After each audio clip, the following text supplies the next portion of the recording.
তোমরা জানো যে তোমাদের যে অ্যাডভান্স ব্যাচ বা বেসিক ব্যাচ, তো রাজেশ তো মোটামুটি তোমাদের ব্যাচেই বসতো, তো পরিচিতি রাজেশ আর আমাদের কুন্ডু কুন্ডু হচ্ছে বিবেক কুন্ডু, আর হচ্ছে কৌশিক। বিবেক কুন্ডু আর কৌশিক হচ্ছে অ্যাসিস্ট্যান্ট ম্যানেজারটা পেয়েছে, আর রাজেশ হচ্ছে ডিপ্লোমাটা পেয়েছে। তো তোমরা জানো যে পিডিসিএল এর যে রিক্রুটমেন্ট এসেছিল, সেই পিডিসিএল এরা ফাইনাল সিলেক্টেড। হাতালি হয়ে যায় একটু ছোট করে।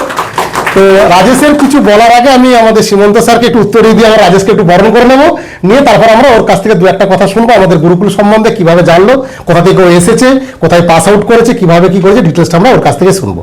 ঠিক আছে স্যার, ওকে একটু উত্তর দিয়ে বরণ করে নিন। আচ্ছা রাজেশ, তুমি বলো তোমার সংক্ষেপে যে এই যে এদের সাথে তুমি তো পড়তে বা অনলাইনেও কয়েকজন আছে যারা প্রিপারেশন নিতে, তো তুমি কিভাবে আমাদের গুরুকুলে আসলে আর এখানে কিভাবে প্রিপারেশন নিচ্ছ, স্যারেরা কিভাবে পড়াচ্ছে, বা সেটা কতটা ফলপ্রসূ হয়েছে, বা তোমার লাস্ট তোমার পরীক্ষাটা কেমন ছিল, সেগুলো সব একটু এদের সাথে শেয়ার করো। কোথা থেকে তোমার বাড়ি কথা একটু বলো। আমার নাম রাজেশ বাউরি, আমার বাড়ি হচ্ছে পুরুলিয়া রঘুনাথপুরে। ওখানে মাধ্যমিক এইচএস দেওয়ার পরে আমি এখানে এপিসিতে আসি যাদবপুরে, তারপরে সেখানে পলিটেকনিক কমপ্লিট করি 2022 সালে। আমার একজন সিনিয়র দাদা এখানে, তার থেকে এখানে আসি আমি, তারপরে এখানে পড়তে থাকি। মনে হয়েছিল যে কোথায় ভর্তি হলাম, চাকরি পাবো কি না। তারপরে আমি জুনিয়র থাকাকালীন মানে 2022-23-এ অনেকজন দাদা, 2-3 জন দাদা এসেছিল। তারপর মনে হলো যে না, ঠিকঠাক জায়গায় এসেছি। আর আমিও খুব একটু ভালো স্টুডেন্ট না, আমিও যে তোমাদের থেকেও আরও কমা স্টুডেন্ট আর কি। আমারও অতটা একাডেমিক কেরিয়ার খুব একটু ভালো নেই। তো আমি পেয়েছি মানে তোমরা সবাই পাবে, আমি এটা মনে করি। তো স্যাররা এখানে খুব ভালো পড়ান, ঠিক আছে। বিশেষ করে তাপস স্যারের যে আমাদের প্রোডাকশনের নোটস আছে, সেখানে আমি অনেক পরীক্ষা দিয়েছি, অনেক পরীক্ষা কিন্তু হুবহু পেয়েছি কোশ্চেন। আবার যে দাদারা বলতো প্রথমে, যে দাদারা চাকরি পেয়েছে, ওরাও বলেছে যে ওই নোটসটা পড়, হয়ে যাবে। তারপরে স্যাররা আছেন, এখানটা বসতে তুমি মনে আছে টেকনিক্যাল ক্লাসটা এখানটাই বসতে। 2-1 জন আর বাকি আছে, বাকি সবাই বেরিয়ে গেছে চাকরি পেয়ে। অযোধ্যা থেকে শুরু করে আরো অনেকজন, আরো অনলাইনের অনেক ভালো দাদারা কেএমসি আর পিএসসিতে অনেকজন পেয়েছে। তোমার পরীক্ষাটা কিরকম ছিল? আমার এটা টেক নন টেক দুটোই ছিল। 70 নাম্বার টেকনিক্যাল ছিল আর 30 নাম্বার নন টেক। তার মধ্যে 30 নাম্বারে কোয়ালিফাই ছিল, 10 নাম্বার বাংলা ছিল, আর 20 নাম্বার বাকি সব মিলেছিল। তো এটা কোয়ালিফাইং নেচারের ছিল, ওগুলো কোয়ালিফাই করা ছিল। টেকনিক্যালটাও কোয়ালিফাই ছিল। আর তারপরে ইন্টারভিউ ছিল, তারপর মেডিকেল হয়েছে। তো আর এখানে থাকতে কোথায় তুমি? আমি প্রথমে একটা দাদার কাছে থাকতাম, প্রথম মেসের দাদা। তো মেস উঠে যাই 2021-এ, তারপর ওই দাদা আমাকে ডাকে, ওই দাদাই আমাকে রাখতো এরকম একটা ছোট ফ্ল্যাটে, দুজনে থাকতাম। তারপরে সেইখান থেকে বালিগঞ্জে থাকতাম আবার, ওই এসবিআই কোয়ার্টারে। সেই দাদার সাথেই থাকতো, ওই দাদাই হেল্প করেছে। এইখানে মেনলি চাকরি পেয়েছি ওর জন্যই ধরতে গেলে।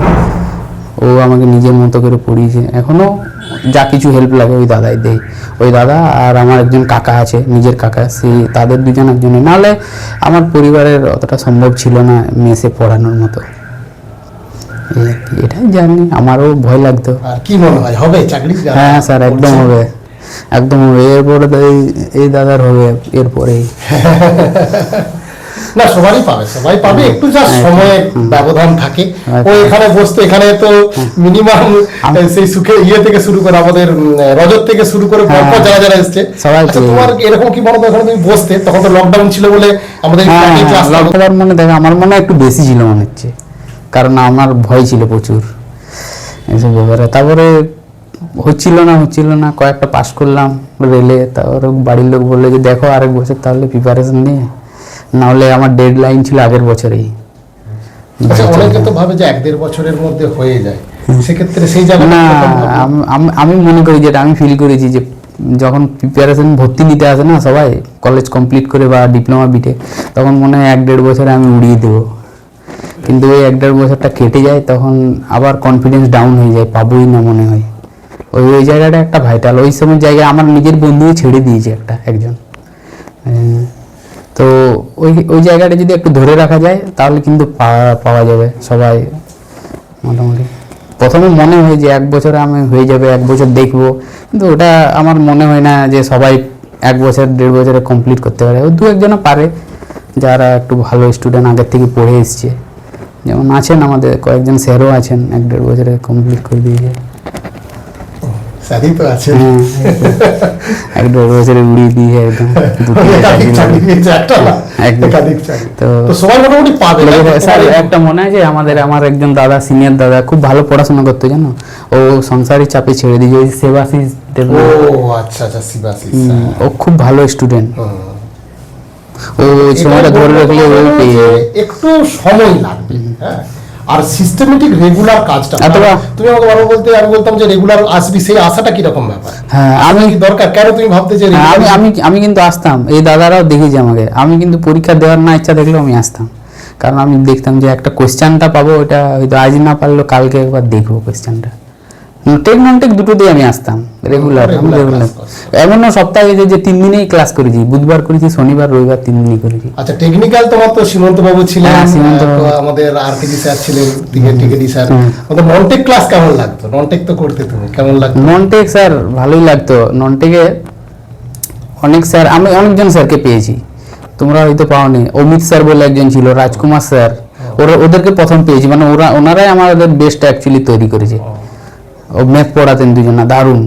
তারপরে এখন যে আছেন নীতিশ স্যার, ভালো, ওর ম্যাথগুলো কিন্তু পরীক্ষা ওরিয়েন্টেড। আমি লাস্ট অনেকগুলো ক্লাস করেছি, 10-12টা। ওইগুলো ওর মনে হচ্ছে স্যার প্রতিটা প্রিভিয়াস ইয়ার থাকে কোনো না কোনো ইয়ের। বলা আছে, এগুলো সাজানো হয়।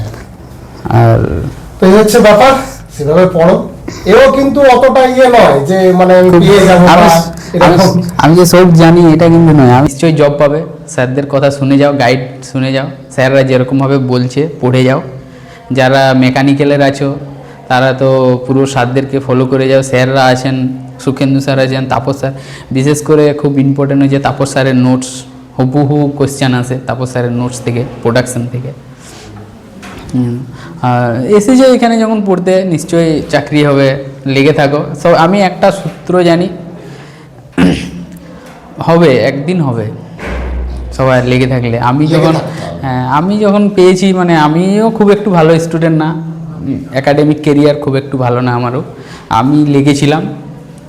আমিও অনেকজনের কাছ থেকে এরকম শুনেছি যে লেগে থাকলে পাওয়া যায়, তো সেটাই আমি চলতাম সেই পথে। আচ্ছা, তুমি তো দু ধরনের ক্লাসই করতে, হ্যাঁ, টেকনিক্যাল টেক ক্লাস, নন নন টেক টেকনিক্যাল। করতাম। বাকিগুলো কেমন ছিল? ভালোই ছিল স্যার। মেনলি আমি তো দুটোই করতাম, টেকনিক্যাল নন টেক। তবে এটা ইয়ে করাটা একটু চাপ, তো যারা পারে করতে, ব্যালেন্স করাটা, তো যারা করতে পারে তাদের জন্য কিন্তু খুবই ভালো, কারণ অনেকগুলো স্কোপ পাওয়া যায় টেক নন টেকে। হ্যাঁ, আর যদি একটু ঠিকঠাক করে পড়া যায় ওয়েতে স্যারদের মতো, তাহলে কিন্তু ব্যালেন্স করা যাবে। অনেক দাদারা আছে, যেমন এর আগে যারা পেয়েছে এএলপিতে, তারা কিন্তু টেক নন টেক দুটোতেই ভালো ছিল। একটা রিসেন্টলি শুনতে পাবে তোমরা, আসবে কৌশিক মণ্ডল দাদা, সে কিন্তু প্রথমে নন টেক ভালো করে পড়লো, রেলে চাকরি পেলো দুটো, তারপরে সেই টেকনিক্যালও এতটা স্ট্রং হয়েছে পড়ে পড়ে, তারপরে দুটোই টেকনিক্যালের জব লাগিয়েছে খুব তাড়াতাড়ি দেখো। খুব তাড়াতাড়ি ওই দাদাটা। তো ভালো, তোমরা পড়ে যাও, স্যারের গাইড, আর স্যারের তো জিকে আছে, ভাবতে হবে না, জিকে টপিক ধরিয়ে দিলেই যথেষ্ট স্যার। তারপরে মেসে থাকলে অনেকেই সবসময় পড়ে, তো অন্যরা তো মনে হবে যে আমি কম পড়ছি, আর ঘরে থাকলে একাই পড়লে মনে হবে 1 ঘন্টা পড়লে আমি অনেক পড়ে নিলাম।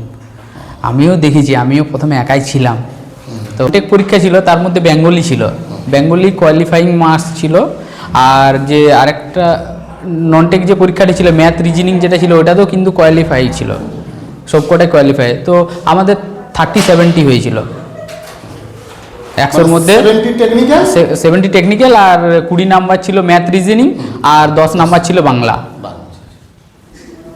এইরকমই প্যাটার্ন, 3টে এক্সামে এরকমই প্যাটার্ন হয়। 3টে পোস্ট থাকে, একটা ডিপ্লোমা থাকে, একটা আইটিআইদের থাকে, একটা বিটেকদেরও থাকে। আমি যতটা দেখলাম যে ইলেকট্রিক্যাল মেকানিক্যাল ছাড়াও, সিভিল ছাড়াও আরও 2-একটা পোস্টেও থাকে, যেমন ইনস্ট্রুমেন্ট থাকে। ইনস্ট্রুমেন্ট আছে, ঠিক আছে। তাহলে লাস্ট বলতে ধরে রাখলে হবে, তাই তো? একদম স্যার, লেগে থাকলে। হ্যাঁ, একদম। গুরুকুলে এসেছো মানে তোমরা একটা ভালো জিনিস যে তোমরা প্রথমেই ঠিকঠাক জায়গায় চলে এসেছো। অনেকেই আছে যারা অনেক কোচিং সেন্টার ঘুরে আসে, তারপরে এখানে আসে। তোমরা যেহেতু এখানে এসেছো, যে প্রথমবার এসছে, তো সে তো অবশ্যই একটা ভালো জায়গায় চলে এসেছো, লেগে থাকো, হয়ে যাবে এখানে। ঠিক আছে, থ্যাংক ইউ।